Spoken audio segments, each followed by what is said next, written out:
Welcome to News from Neptune for March 8th in the 10th week of 2019. I'm Carl Estabrook. Our program is conceived in the spirit of Rosa Luxemburg, murdered by a social democratic government a century ago, who said the most revolutionary thing one can do is always to proclaim loudly what is happening. That begins by calling things by their right names, particularly in regard to socialism and capitalism. Our mentor, Noam Chomsky, says, terms like capitalism and socialism have been so evacuated of meaning that I don't like to use them. There's nothing remotely like capitalism in existence. To the extent there ever was, it disappeared in the 1920s. Every industrial society today is one form or another of state capitalism. That doesn't deny that state capitalist regimes that called themselves socialist made immense strides in the 20th century, in Russia and China notably. Since the last decade of that century, our program has been a weekly hour of spontaneous and unrehearsed, that's probably true too, unrehearsed discussion of the news of the week and its coverage by the media, done in the spirit of Noam Chomsky. First on a so-called community radio station, and now via Urbana Public TV and YouTube. Earlier editions of this program are available at archive.org. Chomsky says in the U.S. media, either you repeat the same conventional doctrines everybody is saying, or else you say something true, and it will sound like it's from Neptune. David Green and I will try to say some true things on an isolationist edition of News from Neptune. The U.S. should withdraw from its forever wars and bring all the troops home. That was a position that was deplored as isolationist by the war-making parties in the United States as they tried to get an anti-war public to join the Second World War already underway in Europe and Asia. Isolationism received a very bad name, but it was the right position. And today, it's also the right position. American troops should be withdrawn from all their foreign bases, and the forever wars, as even the Pentagon calls them, that the United States has been conducting for a generation, should be brought to an end. David, what's top of your list? Well, anti-Semitism. Aha! I've heard that the word's going around, isn't it? Yeah. And I thought it would blow over, but since it's not blowing over and people are writing letters to the editor, some of my old friends from way back when have come out of the woodwork. I haven't heard from them in years. Mm-hmm. And here they are again debating in a different context and with a different feel to it perhaps, but I had to put in my 2 cents as long as people are going to be, as they're going to be talking about this in the context of Ilhan Omar, et cetera, et cetera. So I don't usually read my letters to the editor on the air here, but for the sake of just getting this on the table, that's what I'm going to do, the one I wrote yesterday and sent off, which should appear in the newspaper, in the News Gazette in a week or 10 days or so. And what I try to do in these letters, of course, is to step back, not to get into the weeds with all the he said, she said, but just to provide some context. I would have, from the very start, when Ilhan Omar made this comment about it's all about the Benjamins, I would modify that definitely in a sane environment. I could pick at that a little bit and talk about what it is that she should be referring to, but still, given the reaction to what she said, given the nature of the reaction to what she said, given this bill that passed, this stupid bill that passed yesterday. I'm going to read a quote from Jeffrey St. Clair about that. But anyway, my letter. During the past 20 years, Israel's long-term ruthless domination of the evicted 1948 and then occupied 1967 Palestinian people has become as clear as the analogous, if far more murderous, U.S. domination of the Middle East. U.S. alliances with both Israel and Saudi Arabia are central to our oil-driven hegemony. As a result, Netanyahu/Kushner debased Israel, that's hyphen debased Israel, now finds far less favor with many Americans, including Jews, but maintains support from the military-industrial complex, the high-tech and surveillance industries, Wall Street, Hollywood, Silicon Valley, the Christian right, the white supremacists, including Nazi right, Sheldon Adelson, the neoliberal, neoconservative establishments of both political parties, and from both the religious and secular Jewish establishments, that is, Reform Judaism, Chabad, Jewish federations, etc. There are lots of monetary Benjamins, quote unquote, referring to $100 bills as Ilhan. Oh, I didn't really know that lingo because I don't. You don't see that many $100 bills? I don't see many $100 bills, and apparently that comes from rap from Puff Daddy or somebody like that. I'm not, or I forget who. But anyway, not to diss rap music. There are lots of monetary Benjamins transacted in these high-powered and coercive contexts, among which contributions by the Israel lobby to craven politicians are the least of it. Politicians are subservient to AIPAC and support Israeli apartheid because the vast majority are loyal, quote unquote, to American empire. Politicians are bought in the marketplace of global neoliberal corporate capitalism, and Israel is one relatively minor, if ideologically heated, procurer in that market context. In this context, threadbare and transparently cynical charges of anti-Semitism are used to stifle criticism from both quote-unquote left and quote-unquote right. Regardless of the horrific killings in Pittsburgh, there is simply no trend of increased anti-Semitism. The data and reports that claim to show this are methodologically laughable.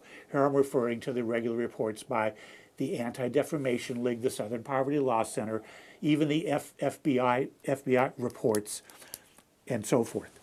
And then I conclude my letter by saying, recent discourse regarding Israel and anti-Semitism in this newspaper has, as always, been an insult to the memory of the 6 million. By that I'm referring to the victims of the Holocaust. Of course, there were at least 11 million people put to death because of their ascribed characteristics by the Nazis in the 1930s. And we have become so far from any genuine concern with the safety of Jewish people, regardless of Pittsburgh, which you can put in different contexts. But still, you look at these ADL reports and so forth, and they talk about rising incidents, and you try to get some background to that. You try to look at how do they verify these facts? What do they mean? Was somebody actually convicted of this? No. Somebody writes a swastika on a door, on a dormitory, on a synagogue, whatever. It happens. It's horrible. It's awful. It doesn't indicate a rise in anti-Semitism. And if it did, what on earth would that mean? What are we talking about here? What are we talking about what people are going to actually do? What are we talking about the threats that Jews actually suffer? One thing the ADL did was that there was a young Israeli Jew who fraudulently phoned in dozens of bomb threats a couple of years back. He was finally apprehended by the Israeli government. And they continued in this. He was there, but he was calling this country and doing that. And he did it like 58, so a whole bunch of times. And the ADL had listed all these bomb threats as part of this emergent anti-Semitism. And they continued to list it with the justification that, well, even if it was done by a Jew in this prank context, that Jews were actually afraid because of the fact that they responded to this, obviously pushed the buttons and made them afraid, which obviously it would. That's what bomb threats do.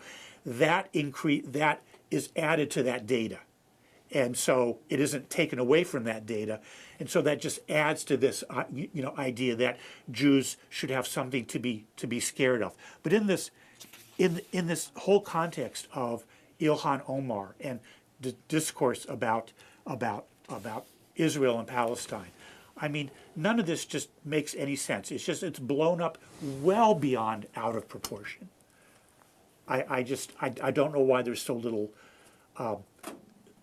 effort in the mainstream media. And beyond that, I wrote a comment on Philip Weiss's website in which they argued that this is what Philip Weiss and James North had to say in an article on Mondo Weiss that was titled "The Anti-Semitism of Kike, quote unquote, and Social Exclusion has morphed into hazy tropes about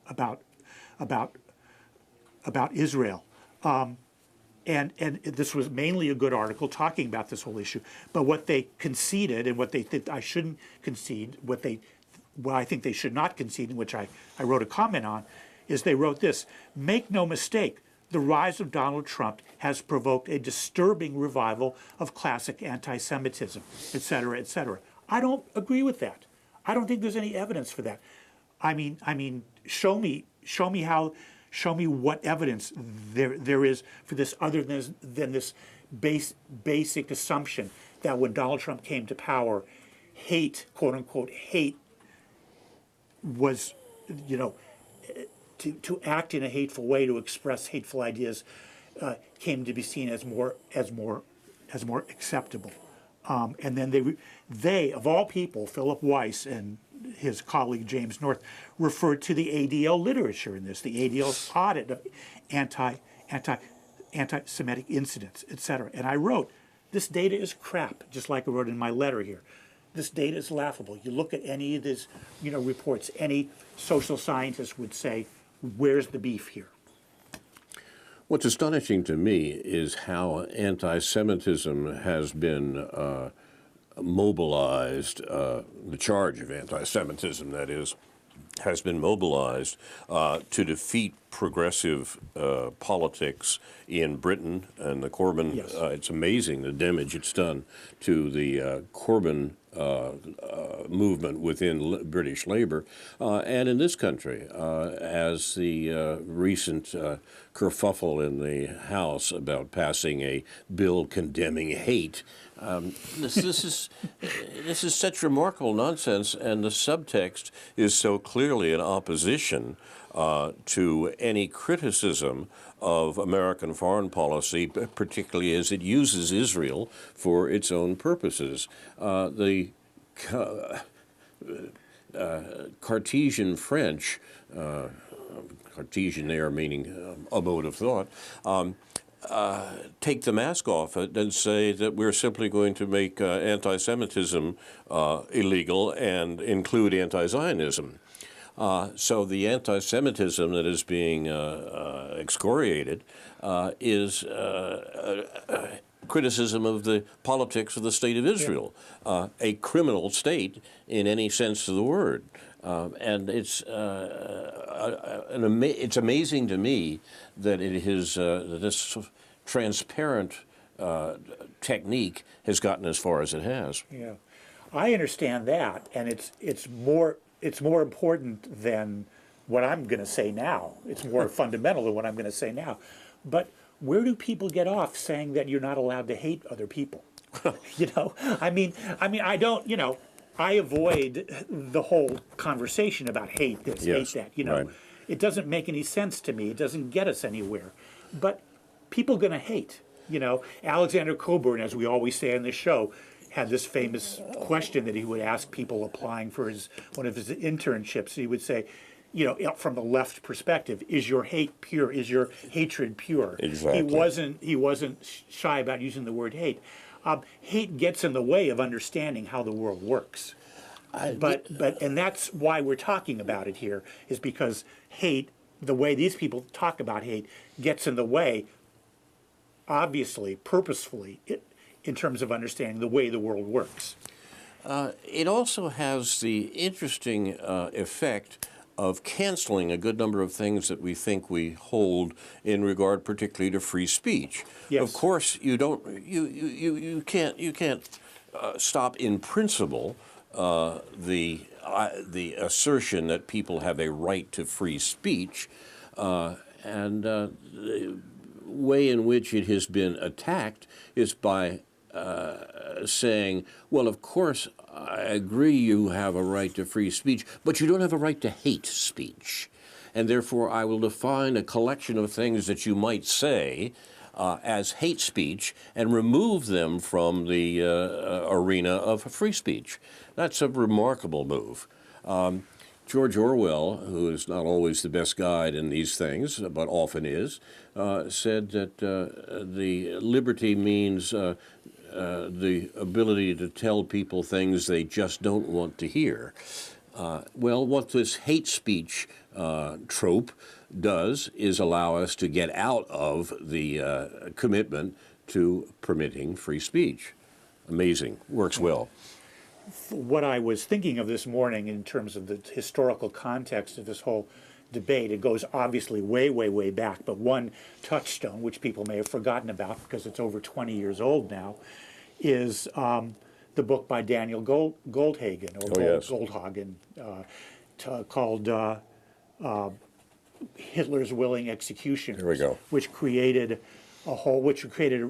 provoked a response by Norman Finkelstein and by in a book by Norman Finkelstein and a colleague of his, Ruth Bettina Byrne, called A Nation on Trial, which critiqued the Goldhagen thesis that that the problem with Germans is they just hated Jews. Mm-hmm. You know, that's what World War II, that's what Nazism came out of, that's what World War II came out of, that's what the Holocaust came out of. The Germans just always hated Jews, and they finally got around to really acting on it. And it was a lousy thesis and a badly evidenced book. And then Finkelstein, of course, went on to write the book, The Holocaust Industry, in 2000, which elaborated on these. And you know, the farther we get away from that whole controversial debate about that, the more this persists in it. The more we persist in not learning what we should have learned back then about what this discourse was. But of course, Finkelstein was vilified for this. He ended up losing his job, or not being awarded tenure at DePaul University, and I think it was 2007. So it goes on, and people will never learn.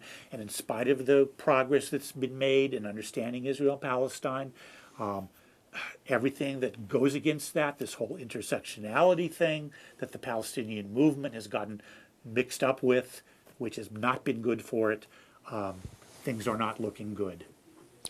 You're watching News from Neptune. We're talking about the news of the week and its coverage by the media.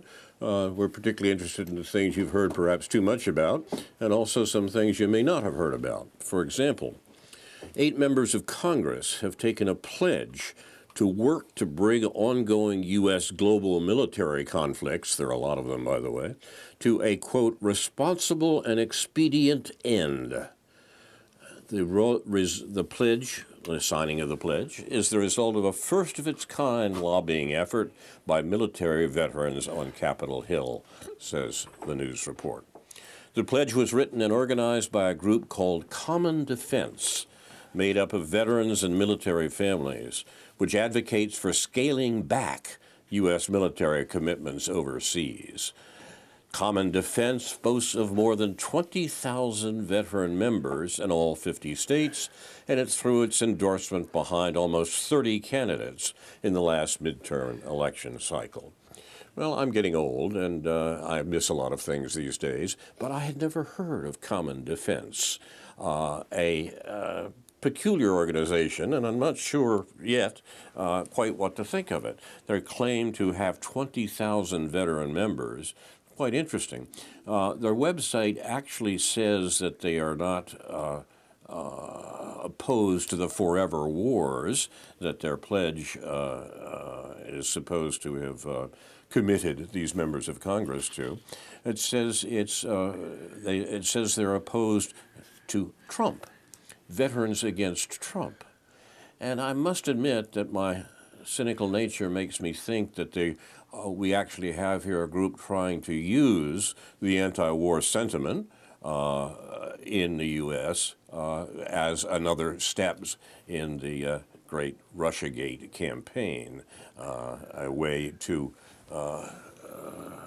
deal with the notion that what's wrong in American politics is Donald Trump, and if we can just replace him with a Clinton-like president, everything will be ducky. Well, I don't know. As I say, I'm willing to give common defense the benefit of the doubt, but if only because it's managed to get Sanders and Warren and Ocasio-Cortez and some others to sign some sort of statement about being opposed to the half a dozen and more wars that the U.S. is carrying on around the world right now.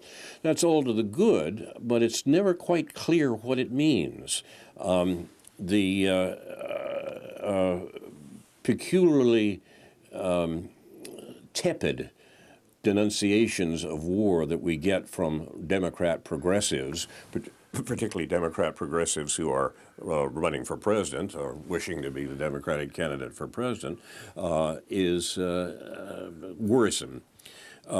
Pepe Escobar, one of the best international commentators around as far as I'm concerned, picks out one of this group, not a signatory to this pledge, by the way, by saying Tulsi Gabbard, representative in Congress from Hawaii, who is anti-war, hot, cold, and a hybrid, and anti-regime change, will be smeared to kingdom come by the weapons lobby and prevented from making a run for the presidency.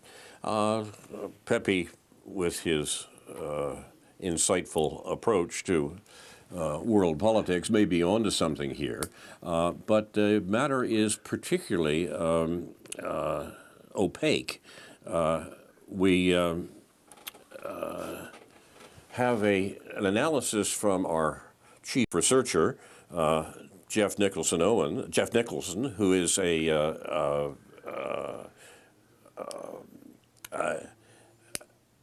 a critic of this woman who appears to be the only Democratic presidential hopeful to be truly anti-war, that is Tulsi Gabbard.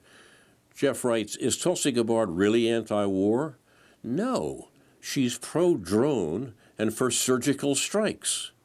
She's been called variations of anti-war or anti-establishment because of her positions on wars by supporters and critics alike. The Huffington Post, for example, published a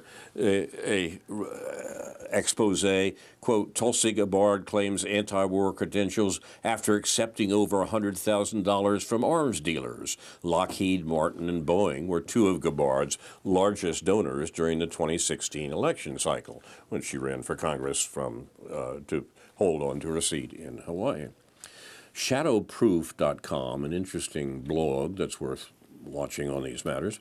Such positions on war and U.S. foreign policy effectively make her a pariah to establishment media pundits and the political class. That's true. I mean, she's attacked, as it were, from both sides. Jimmy Dore's show on Tulsi Gabbard's announcement, where she says she'll end the Cold War and end regime change wars. Mint Press News, Tulsi Gabbard interview turns ugly as MSNBC hosts assail her anti-war positions. Instead of allowing Gabbard to relay her vision, MSNBC and company hounded her, opting to shoot the messenger for advocating against the designation of a foreign leader as an enemy of the U.S. Won't you admit that Assad is the enemy of the U.S., they kept insisting, and she tried to say quite reasonable things about American foreign policy in the Middle East, but they weren't too interested in that. RT's Crosstalk, usually more reliable than most of the American mainstream media groups, had a discussion on Tulsi Gabbard, calling her a peace candidate and a real anti-war candidate. I think that's right. Our researcher, Dr. No, Jeff Nicholson, doesn't think that's quite right, and it's worthwhile to have the discussion.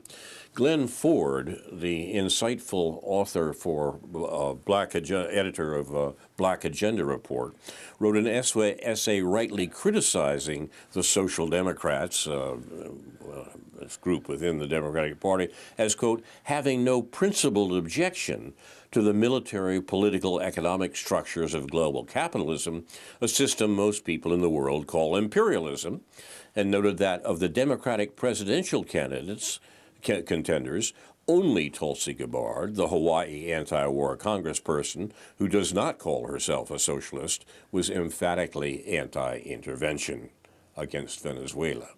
I think, well, as I say, it seems to me that this matter is unclear on all sides. When describing Tulsi Gabbard, how accurate is that language, anti-war, and what does it mean she's for? In 2016, she told West Hawaii Today, a newspaper in her district, the congresswoman that she had taken a hard line against terrorist groups, but opposed military conflicts justified in part as serving national security interests down the line by installing more cooperative governments. In short, when it comes to the war against terrorists, I'm a hawk, Gabbard said. When it comes to counterproductive wars of regime change, I'm a dove. In January 2018, she told The Intercept's Jeremy Scahill, who asked, I'm wondering what your position. I know that in the past you've said that you favor a small footprint approach with strike forces and limited use of weaponized drones. Is that still your position, that you think that to the extent that you believe the U.S. military should be used around the world for counterterrorism? Is that still your position? Gabbard answered, well, when we're dealing with the unconventional threat of terrorist groups like ISIS, Al-Qaeda, and some of those other groups that are affiliated with them, we should not be using basically what has been and continues to be the current policy of these mass mobilizations of troops, these long occupations, and trillions of dollars going in, really abusing the authorization to use military force, and taking action that expands far beyond the legal limitation of those current AUMFs, the congressional authorizations for military action. Gabbard continued, so with these terrorist cells, for example, yes, I do still believe that the right approach to take is these quick strike forces, surgical strikes, in and out very quickly, no long-term deployment, no long-term occupation, to be able to get rid of the threat that exists and then get out, and the very limited use of drones in those situations where our military is not able to get in without creating an unacceptable level of risk, and where you can make sure that you're not causing a large amount of civilian casualties. Close quote. Quick strike forces, surgical strikes, in and out very quickly, no long-term deployment, no long-term occupation, are all pro-war propaganda. This vague language, how long is long-term, is indistinguishable from what any neocon would say to make war seem more acceptable. As for a large amount of civilian casualties, it's hard to know what would constitute a large amount. The U.S. drone war is a secret war, and the U.S. government doesn't keep official statistics on those it kills. But the U.S. doesn't know, and the U.S. doesn't know whom it's killing.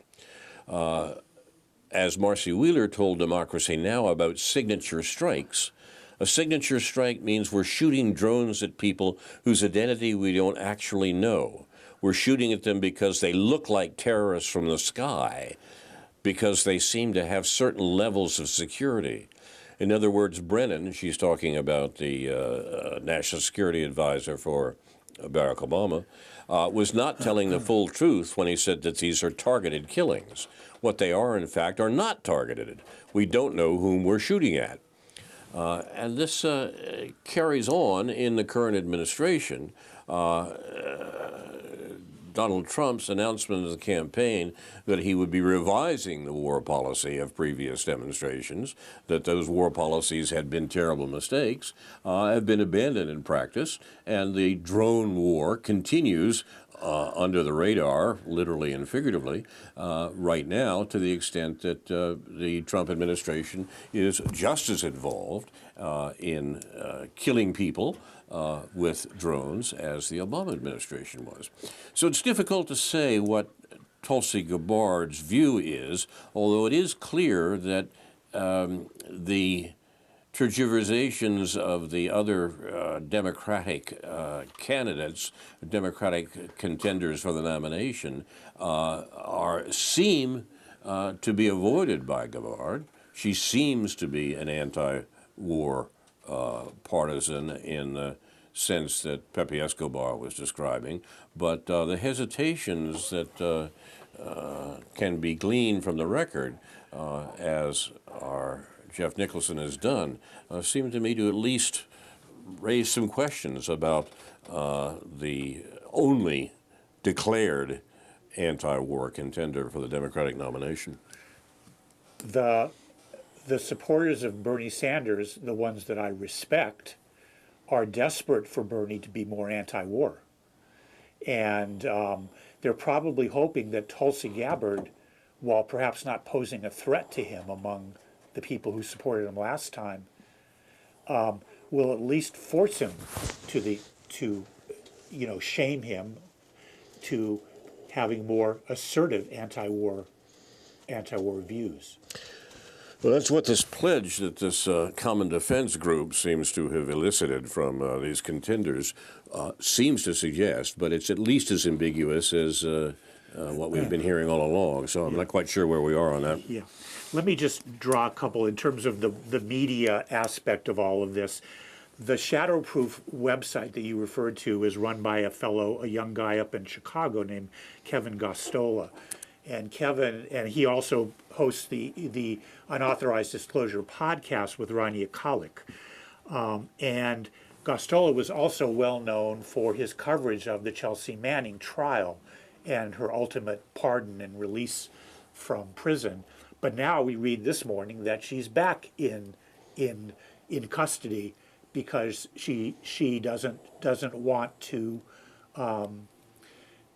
testify in relation to something in relation to Julian Assange. Exactly. They've put her in jail. They've put her in jail for refusing to testify before a grand jury, which a grand jury can do for the life of the grand jury, after they had given her immunity, so to speak, or technically.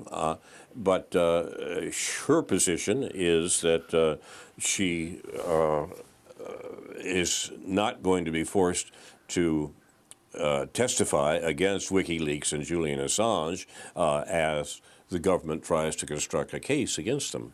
Yeah. And, but she's in, as a result, she's in jail. Yeah. So it'll be interesting to see what happens with all of that.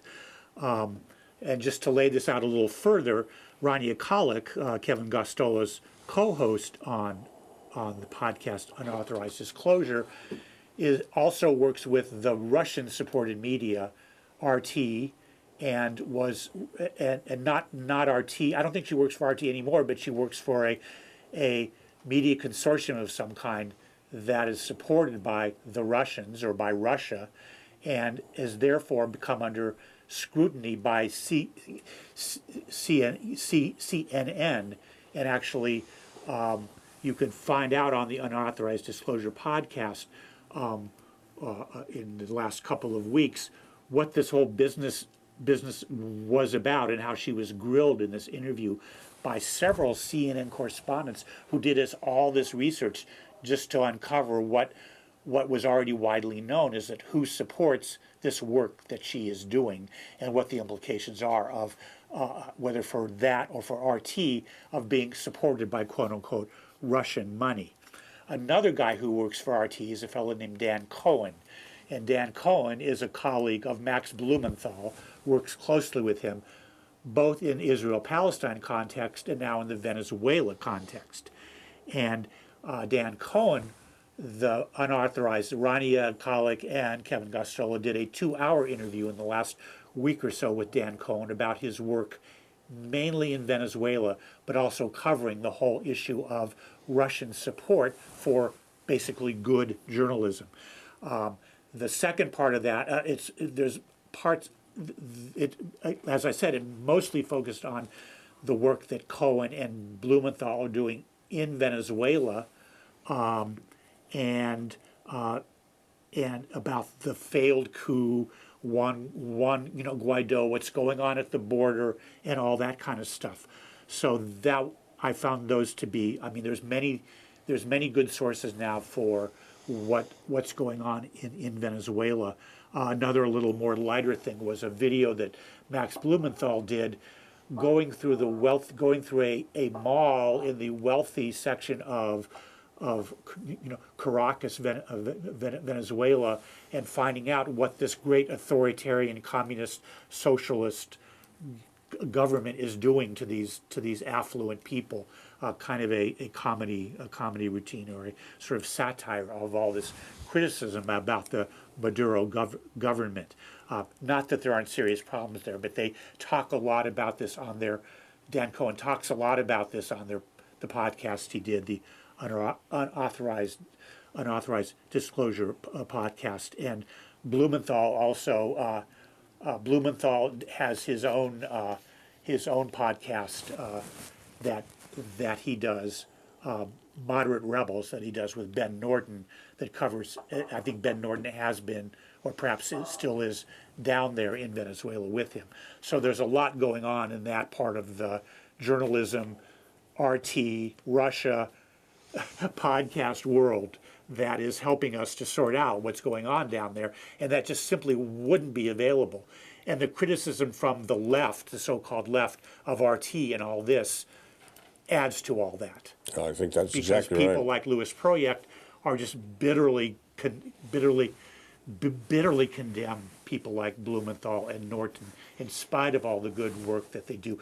They work also at the Gray Zone Project, which used to be with Alternet. I guess now stands on its own, but whatever, The sort of control of the information that most Americans hear through mainstream media has gotten so extreme that it's only sort of at the edges and the sort of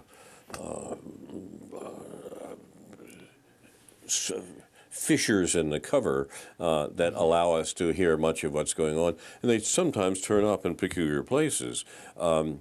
The RT is the most interesting example in some ways because, of course, RT has got carry the burden of being called sponsored by the Russian government. We don't usually hear the BBC called sponsored by the British government, but the relationship is about the same. But in fact, for a accurate account of American policy, and indeed policy of other states around the world, RT has a far better record recently than any of the participants in American mainstream media who've simply gone nuts. Other strange things are happening. I've taken to watching Tucker Carlson's show on Fox Media. Fox Media excoriated from top to bottom by the left and liberals in America for so long. Quite rightly so, they deserved it. But Carlson, for whatever peculiar reasons, every now and then bursts out with a bit of sense, including on Russiagate and related matters. And I watch it sort of the way you watch a trained animal break his training and return to the wild occasionally. He actually becomes a newsman. He actually tells you something about what's going on amongst the Democrats and the Russiagate campaign that is accurate and true. You're not going to hear that from Rachel Maddow. You're not going to hear that in other aspects of mainstream media. And what sort of topsy-turvy world is this where a Fox News commentator is talking sense and Rachel Maddow is making $30,000 an episode? The topsy-turvy world is the one in which Phil Donahue got fired from MSNBC in the run-up to the Iraq War in 2003 because he got out of his cage, as you referred to. Our friend Jeff Sinclair refers to MSDNC all the time. It's gotten so that I can't say it straight anymore because the truth of the sobriquet gets in the way. I want to go back to the Chelsea Manning case for a bit here. The grand jury investigation that led to Manning's jailing today has been going on in some form or another in the district court in Alexandria, Virginia, the federal court in Alexandria, Virginia, since December of 2010. It was convened by the Justice Department in response to disclosures Manning made to WikiLeaks in 2010 when she was an intelligence analyst for the United States Army. What Manning disclosed exposed war crimes, diplomatic misconduct, and other instances of wrongdoing and questionable conduct by U.S. government officials. but she was arrested, subjected to a court-martial, and convicted of violating the Espionage Act, which goes back to the First World War, and other related offenses. She received a 35-year sentence and was released after 6 years in military prisons because a grassroots campaign successfully pressured President Obama to commute her sentence. She wasn't pardoned. Manning said, "A judge will consider the legal grounds for my refusal to answer questions in front of a grand jury today. The court may find me in contempt and order me to jail." And that's exactly what happened this morning. On March 6, several days ago, Manning had appeared before the grand jury after she was granted technical immunity for her testimony. But now they've put her in jail. The point being that they're after Julian Assange, who is being held quite illegally in Britain under threat of being extradited to the United States. And the point at issue is the revelation of war crimes and other crimes by the U.S. government. This is the most remarkable suppression of information that one can imagine the U.S. government being involved in, and it doesn't. We're not talking about different administrations here at all. This is what this has been the practice of the American government to try to shut up WikiLeaks for a good long time. But the result today is that Manning is back in jail, where she was credibly described as being tortured by United States control. And the campaign against WikiLeaks and Assange and against telling the truth about what the United States is actually doing in its war making around the world, that continues. This is not a good situation at all, and it's not being well reported in this country. Let me just add one footnote to the Venezuela issue that Dan Cohen talked about in his interviews with Rania Khalek and Kevin Gosztola. What I really had not understood, and what he and I think Max Blumenthal have dug up pretty well, is the support that this coup has had for the last dozen years or so.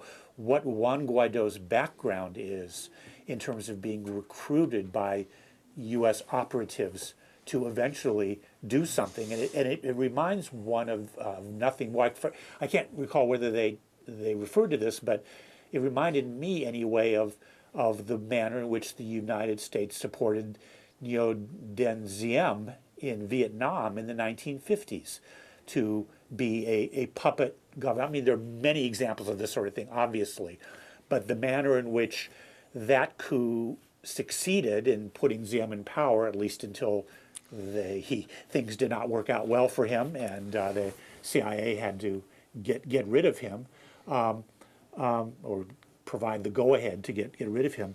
Guaido probably will not suffer that fate, but the point is things aren't quite working the way they used to work back in the day. And there are other places, other examples of that in the news today that are worth noting. Things are not working as they used to in terms of the conduct of the American empire. There is much talk in liberal publications these days about the decline of the American empire. And there's at least a germ of truth in that as the rest of the world recovers from its control by the post-World War II American empire, it does sort of appear that the American empire and that control are declining. The U.S. government still thinks the game is where it was before, and is trying to exercise the sort of control that was a matter of course in the generations after the Second World War. This week, German Chancellor Angela Merkel has allegedly stood up to pressure from Washington as she declined a proposal by Vice President Mike Pence to send German Navy ships towards Russia's Crimea. This is once again, The whole Crimean enterprise is completely misrepresented in American mainstream media, but what in fact happened there was that the Obama administration engineered a coup in Ukraine that led to Russia asserting its historic control over Crimea because, and supported by a plebiscite, because the people of Crimea did not want to be subject to the government that the U.S. installed in Kiev, the Ukrainian government that the U.S. has installed, which included Nazis, a fairly reasonable position of the people of Crimea to take. But now, this week, the German chancellor has refused the request or the direction by the American vice president to send German Navy ships towards Crimea, citing what Pence apparently did was to demand that German ships sail through the Kerch Strait, K-E-R-C-H. It might be worthwhile mentioning that. You may hear more about it, unfortunately. The Kerch Strait separates Crimea from mainland Russia, and that's been the place where the U.S. has been pressing on the Crimean control by Russia. France, which was also reported to take part in a military maneuver off the Russian shores, refused to do it as well, calling the potential drills a, quote, unnecessary provocation. We may wonder what the French thinks are necessary provocations, but in any case, it's quite remarkable under the circumstances that France and Germany refused to go along with the typical war provocations from the U.S. government, just as typical, as I say, of the last administration as the current one. The story gets worse for Washington. These Europeans are simply off the reservation. Italy, with a populist government, not much is made of that in this country, but it was an important change when the the right and left populist parties, if you like, formed a government in Italy. Italy is now considering horrors adhesion to the new Silk Road, the Belt and Road Initiative that China is organizing around the world. Chinese President Xi Jinping will visit Italy the 21st to 24th of March, which may lead to signing a memorandum of accession, that is, Italian formal participation in the Belt and Road Initiative. If this happened, Italy would become the first G7 country to take this step. The U.S. is not pleased. An official of the National Security Council, U.S., expressed displeasure. At the same time, Italy is planning construction of a high-speed rail network, the first leg of which would link Turin to Lyon in France. In other words, an extension of the overall plan of the Chinese Belt and Road Initiative. It gets worse. Italy has now instituted, to the great dismay of Brussels and the United States, an income supplement scheme, something like a guaranteed annual income, at least for some classes of Italians, the poorest Italian citizens, that was part of the election manifesto of the Five Star Movement, well, now part of the government. They've put it in place. This has not been, for the most part, reported in this country or elsewhere because the U.S. and Brussels, the EU, disapprove of it so heartily. The EU tried to use the powers of the Union to bring down the Italian government because the Italian government said that they were going to go through with this. We're nowhere near anything as reasonable in this country, and Italy is under intense economic pressure to break this down, that the austerity programs of the European Union should continue. As I was reading about this the other night, I was thinking, I was also reading about the news from Ireland and Britain, and if the Brexit agreement, the Brexit arrangement, the removal of Britain from the European Union, actually takes place in some form or another, perhaps they should begin thinking about a British-Italian union, anti-EU, and in favor of the sort of policies that a Corbyn government would introduce in Britain. So, as I drifted off to sleep the other evening, the notion of a really social democratic union in Europe, including Britain and Italy, to the great dismay of the EU and the United States, sent me off to the land of Nod. Unfortunately, it's only in your sleep where that's probably going to happen, but whatever. But anyway, let me throw in we usually have a neoliberal versus identity politics moment every week on News from Neptune. Oh, good. So let me read a little excerpt from what Rob Urie, Urie, wrote in his article on Counterpunch this morning, which was entitled Gender, Class, and Capitalism. He puts this graph up, which I'm going to talk about now. The caption to this graph was, which showed in numerical terms and bars and whatever, between 1953 and 1974, inflation-adjusted family income in this country with 1.25 workers per family rose 70%. 70%. From 1975 through 2017, with 1.65 workers per family versus 1.25, and over twice as many years during this period of time, it rose 33% versus the previous 70%. Given that women contributed fully to family production through largely unpaid labor prior to entering the paid labor force, the last 4 decades have been an utter catastrophe for working families, despite gains in gender pay equity. That was one of the premises, that what does gender pay equity actually mean? Obviously, it's a good thing, but what does it mean in the larger context? Then he goes on to say, the capitalist coup of the 1970s was undertaken to shift power away from labor and to the rich so they could claim a larger share of labor's product. And the rich were successful. Labor productivity continued to rise, he has another graph that shows that, as women re-entered the workforce. But the capitalist class and corporate executives were able to keep all this increase for themselves.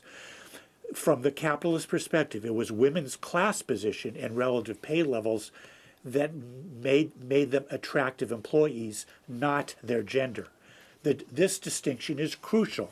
The contemporary argument over class reductionism, what's pejoratively called class reductionism, the contention that issues of race, gender, and identity aren't fully encompassed and therefore can't be fully addressed through class struggle is anti-political.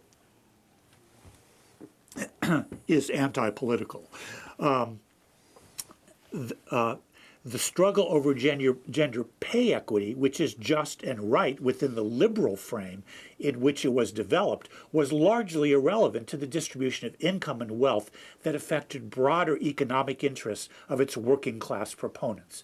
Liberation in the form of struggle to achieve localized equity within the capitalist political economy was used to facilitate the concentration of political and economic power by an oligarchy that views power outside its reach only in relation to its own interests.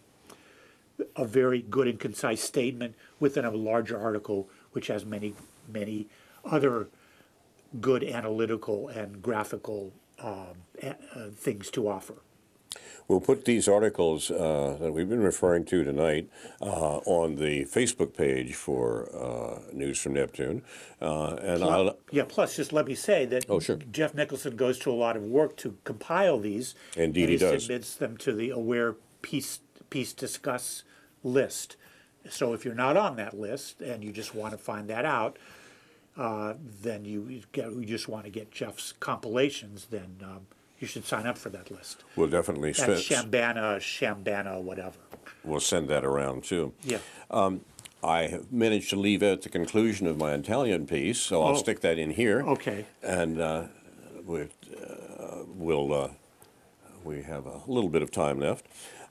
Italy is blocking the EU's recognition of those behind the coup in Venezuela as the legitimate authority. it's preventing the expansion of sanctions against Russia and even supporting the Yellow Vest movement in France, which is arousing the anger of the French government. The conjunction of the German and French government in this regard, it can only cause lights to burn late in Foggy Bottom. You've been watching news from... Let me just say Oh, one sure. more thing. So we got like 3 minutes, 4 minutes. Let me just say, since I always like to put in a comment about the local newspaper, besides my letter to my future letter to the editor, there is really obviously a clear solution to our problem, which has been written about in almost a daily basis in the News Gazette by the journalist / publicist for the U of I, Julie Wirth. And that is the solution to our problems is clearly a man named Larry Gies, Gies, for whom the local business school is named after. There has been almost a daily article about him and how wonderful he is and how we couldn't possibly do better than to sit at his feet and sop up all the wisdom that comes out of this man's mouth. I have nothing personal against Mr. Gies, except that he's part of this capitalist class that is ruining our country. So, that said. And the university community, being under the sort of control that's been shown to be so effective in recent years, probably will not see a counter-commencement in which other ideas are expressed, right? All right, all this was partly in the context of him being, I like the headline that says donor to speak, as opposed to somebody who's accomplished, he's accomplished a lot in a certain way.